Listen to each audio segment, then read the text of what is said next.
राजधानी में पुणी बुलिला खंडा भुवनेश्वर में युवकों को गोड़ाई गोड़ाई हाणिले दुर्बृत्त कैपिटल थाना अंचल फाड़िकिया बस्ती में पूर्व शत्रुता को केन्द्र कर युवकों उपर मारात्मक आक्रमण होती तेज गुरुतर युवक जनक हेले डी हरिकृष्ण। दुर्बृत्त मैंने युवकों को गोड़ाई गोड़ाई खंडारे हाणिथिले और आक्रमण में से गुरुतर आहत होता बेले एक घरोई हस्पिटाल भर्ती कराଯାଇଛି। घटना को नहीं कैपिटल थाना रे अभियोग होईछि। पुलिस तदंत जोरदार करिछि। फेरार आक्रमणकारी को धरिया पई पुलिस तनाघना चलाइछि।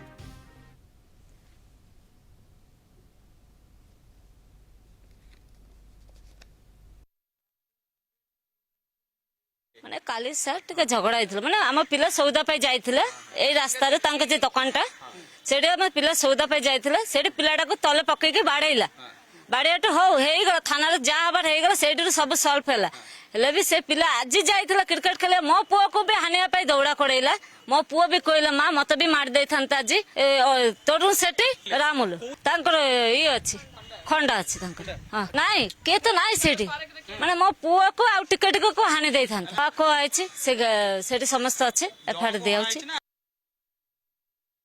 पूर्व शत्रुता केन्द्र करी राजधानी रे गोडाई गोडाई हाणिले एवं ए घटना को नहीं जेतेबेले कैपिटल थाना रे अभियोग करागला एबे घटनास्थल रे पुलिस रो छानबीन आरंभ होईछि। आपण सीधा सक दृश्य देखाइबी ये होउछि राजधानी रो फाळिकिया बस्तीर दृश्य जेतेबेले पूर्व शत्रुता को नहीं बचसा आइतिला एवं गतकाली थाना रे अभियोग करा जाइतिला एवं ए अभियोग परे मध्य दुर्बृत्त माने सीधा सक भाबे युवक को टार्गेट करथिले एवं परवर्ती मुहूर्त रे राजधानी रो राजरास्ता रे गोडाई गोडाई आक्रमण करी हाणिथिले। ए घटना को नहीं एबे पुलिस छानबीन करिछि। युवक जनक एबे गुरुतर अवस्था थिला बेले एबे घरई ऑफिस हॉस्पिटल ले चिकित्साधीन अवस्था अछंती। भुवनेश्वर वीडियो जर्नलिस्ट सागर सहित सिद्धर आचार्य रिपोर्ट कलिंग टीवी।